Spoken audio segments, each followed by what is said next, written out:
అందరికీ నమస్కారం. Welcome back to Vamsi Bhavani.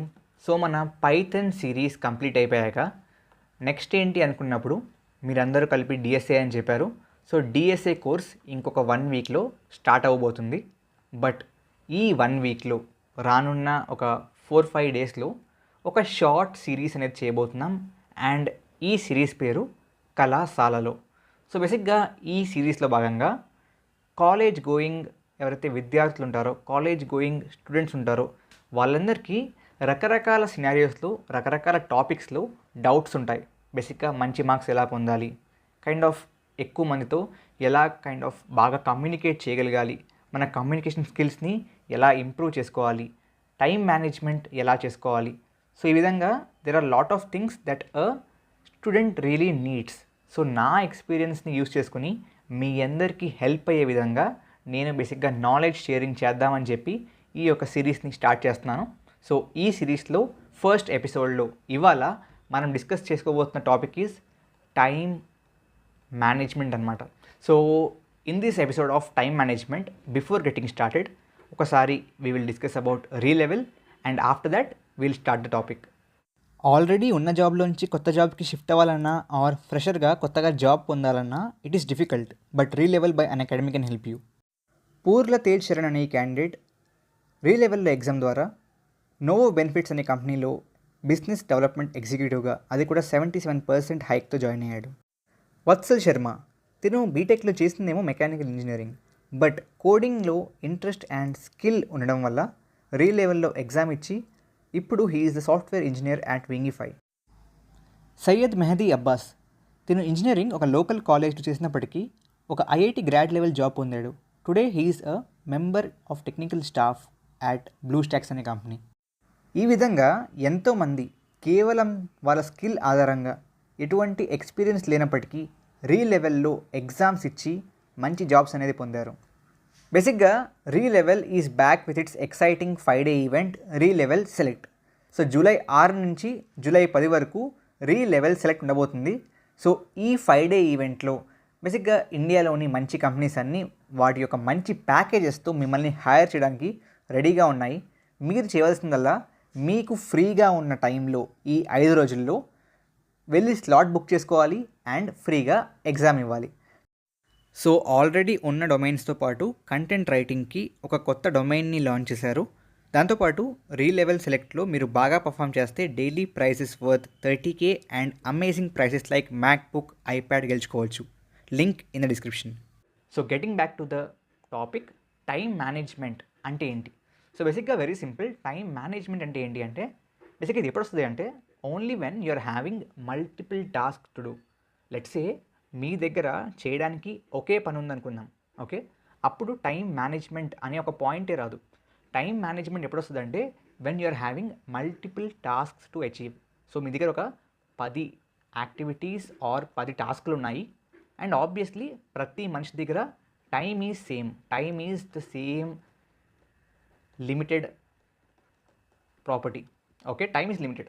So ఈ లిమిటెడ్ సేమ్ టైంలో మీరు బేసిక్గా ఈ 10 టాస్కుల్లోంచి ఏవి చూస్ చేసుకోవాలి, ఎలా చూస్ చేసుకోవాలి అండ్ వాటిని ఎలా కంప్లీట్ చేస్తే బేసిక్గా ఓవరాల్గా మీరు కైండ్ ఆఫ్ ఒక ఎఫిషియంట్ వర్క్ అనేది చేస్తారు అనేది time management. Nothing more, nothing less. So బేసిక్గా కాలేజ్లో ఎందుకు ఇంపార్టెంట్ టైం మేనేజ్మెంట్ అంటే, కాలేజ్లో apart from your studies, so apart from your academics, there are lot of things that can be extra curricular, that can be co-curricular. So బేసిక్గా వీటిల్లో మీకు తెలియకుండానే మీ 4 years ఆఫ్ కాలేజ్లో, okay, you will be having lot of opportunities, okay. So ఈ lot of opportunities ఏవైతే ఉంటాయో they are really really really valuable. So ఈ ఆపర్చునిటీస్ని మీరు మిస్ చేయకుండా, ఒక రిగ్రెట్ ఫీలింగ్ లేకుండా ఉండేందుకు time management is really important in college. నా the point is time management అన్న వెంటనే చాలామంది మీకు చెప్పేది ఏంటి అంటే టైం టేబుల్స్ తీసుకోమంటారు. టైం టేబుల్స్ని ప్రిపేర్ చేసుకుని ఆ టైం టేబుల్స్ ప్రకారం బేసిక్గా మీ డైలీ యాక్టివిటీస్ని కైండ్ ఆఫ్ కంప్లీట్ చేయమంటారు. So maybe 9 to 10 so and so activity, 10 to 11 so and so activity, okay. దీంట్లో మేజర్ ఫ్లాస్ ఉన్నాయి. ఫస్ట్ వన్ ఈజ్, ఒకవేళ మీరు ఈ ఐడియలిస్టిక్ అంటే ఎస్ ఈ 1 అవర్లో I will do this immediately, ఆ 1 అవర్ అయిన వెంటనే I need to shift to the next task అనేటువంటి మీలో కైండ్ ఆఫ్ ఆ పర్సివరెన్స్ అండ్ ఫ్లెక్సిబిలిటీ ఉంటే then it's completely good. But I'm sure మనలో చాలామందికి అది ఉండకపోవచ్చు, అండ్ అది లేకపోవడం పెద్ద తప్పేం కాదు. ఓకే, అండ్ సెకండ్ ఫ్లా ఏంటి అంటే టైం టేబుల్స్లో, టైం టేబుల్స్ అనేవి ఒకవేళ మీరు ఒక స్టాటిక్ ఎన్వైర్న్మెంట్లో ఉంటే that is completely feasible to do what ever you kind of prepare in time table. So static ఏంటి, డైనమిక్ ఏంటి అంటే, స్టాటిక్ అంటే మీ చుట్టుపక్కల environment is the same every day అనుకున్నప్పుడు ఇట్ ఇస్ స్టాటిక్. బట్ కాలేజెస్లో environment it is always dynamic. Okay, so బేసిక్గా ఎందుకు dynamic example ఇవ్వన్నా అంటే very simple. Let's say 11 AM to 12 AM. Okay, for example ఈ 1 అవర్లో 2 కోడింగ్ క్వశ్చన్స్ని ఏదో ఒక ప్లాట్ఫామ్లో ప్రాక్టీస్ చేద్దాం అనుకున్నారు, 2 కోడింగ్ క్వశ్చన్స్. ఓకే, బట్ మీ యొక్క ప్లాన్లో you kind of didn't know that 11 to 12 ఈ స్లాట్లో మీ పక్క రూమ్లో ఉన్న మీ ఫ్రెండ్ వచ్చి పదరా పబ్జీ ఆడుకుందాం అని చెప్పి అడిగాడు. That isn't planned and that isn't kind of known already. So అదే టైంకి వస్తారు, అదే పని చేస్తున్నప్పుడు వస్తారని చెప్పి తెలియదు, కాబట్టి it's completely dynamic. So what do, it is priority అనమాట. ప్రయారిటైజ్ అంటే ఇది ఒక పెద్ద రూల్, పెద్ద ఏదో ప్లాన్ కాదు. ప్రయారిటీ అనేది మీరు అసైన్ చేసుకుని పనులు చేసుకోవడమే. So what happens is when you're in college, so let's say you have let's say it this point of time, ఈ పాయింట్ ఆఫ్ టైంలో మీ దగ్గర చేయడానికి 10 యాక్టివిటీస్ ఉన్నాయి. సో వాటిలో మీరు ఏది చేస్తారు, అది ఎలా ఫిక్స్ అవ్వాలి అంటే మీరు బేసిక్గా ప్రతి యాక్టివిటీకి ఒక ప్రయారిటీ ఇవ్వండి. సో ఏది ఎక్కువ ప్రయారిటీ అనుకుంటే, దేనికి ఎక్కువ ప్రయారిటీ ఇచ్చారు అనుకుంటే దాన్నే చేయండి. నా ద పాయింట్ ఈజ్, ఈ ప్రయారిటీ ఇస్తున్నప్పుడు మీరు కొన్ని విషయాల్ని జాగ్రత్త చూసుకోవాలి. దాంట్లో ఫస్ట్ ఏంటి అంటే, ఆల్వేస్ రిమెంబర్, మీరు ఒక పని చేస్తున్నప్పుడు దానివల్ల లాభం రాకపోయినా it is completely fine. Even if you don't get any benefit out of it, it is completely fine.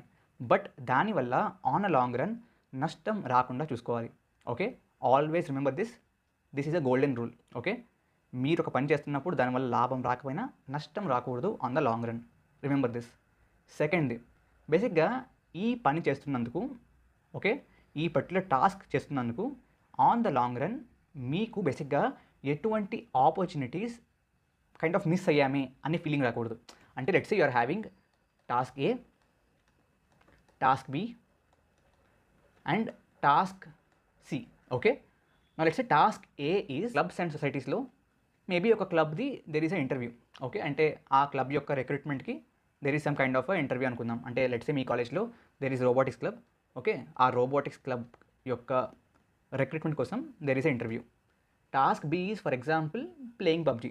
Okay, so ఆ పాయింట్ ఆఫ్ టైంలో మేబీ మీకు పబ్జీ ఆడాలనిపించింది, అండ్ ఆబ్వియస్లీ పబ్జీ ఆడితే ఆన్ ద లాంగ్ రన్ పెద్దగా నష్టం ఏమైనా ఉందా అంటే మేబీ ఉండకపోవచ్చు. But the point is, task బీని మీరు కొంతసేపు కైండ్ ఆఫ్ వెయిట్ చేసి మేబీ ఆ రోజు నైట్ కూడా ఆడుకోవచ్చు ఆర్ నెక్స్ట్ డే కూడా ఆడుకోవచ్చు. బట్ ఒకసారి దీని ఇంటర్వ్యూ కంప్లీట్ అయిపోతే మేబీ మీ 4 ఇయర్స్లో మళ్ళీ మీరు ఎప్పటికీ ఈ రోబోటిక్స్ క్లబ్ని జాయిన్ అవ్వలేకపోవచ్చు. So what I'm saying is, while choosing one task, ఆ టాస్క్ చూస్ చేసుకోవడం వల్ల మిగతా tasks which kind of can be an opportunity అది మిస్ అవ్వకూడదు. ఓకే, అండ్ థర్డ్ పాయింట్, మీరు ఏది చేసినా సరే ఖచ్చితంగా అది మీకు అకాడమిక్గా హెల్ప్ అయ్యే విధంగానే ఉండాలి అని చాలామంది అనుకుంటారు. అనుకోకండి. బేసిక్గా ఎప్పుడు కూడా ఇంపార్టెంట్ అనేది అకాడమిక్కే అవ్వాల్సిన అవసరం లేదు. So what I'm saying is, let's say you are having one task of attending the class and one task can be maybe going out and learning guitar. So if you think guitar can be a great choice for your career, don't leave it. So నేనేమంటానంటే, during these years in your college GPA and marks ఎంత ఇంపార్టెంటో అంతే మన extra and co curricular activities కూడా important. Okay, ఒకవేళ మీరు GPA and marks అస్సలు important కదా అనుకుంటే తప్పు, అలా అనుకోకండి. Because at the end of the day మీకు ప్లేస్మెంట్స్ వస్తే బేసిక్గా even if you're very very good in the skill, they will see your GPA.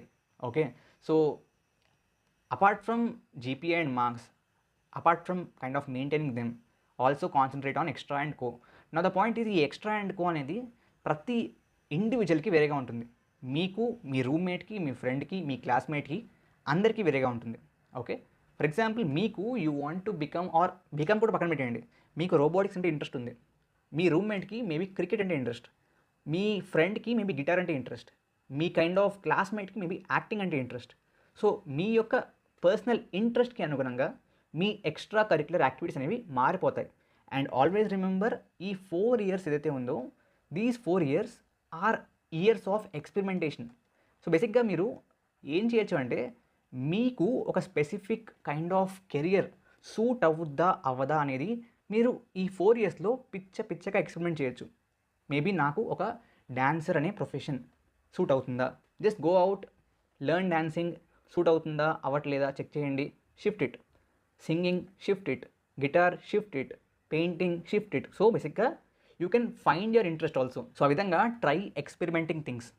Apart from going to college, attending classes, getting marks, don't forget to experiment yourself. So apart from all this, also concentrate on your health, your physique. Okay, if possible మీ కాలేజ్లో gym ఉంటే ఏముంది guys, రోజు ఒక అరగంట ఇవ్వలేరా? Okay, and దాంతోపాటు మీ కాలేజ్లో ఉన్న ప్రతి ఫెసిలిటీని మ్యాక్సిమం వాడేసుకోవడానికి ట్రై చేయండి. ఓకేనా? So with that note, I hope the video is helpful. Thank you very much. జై హింద్, జై భారత్.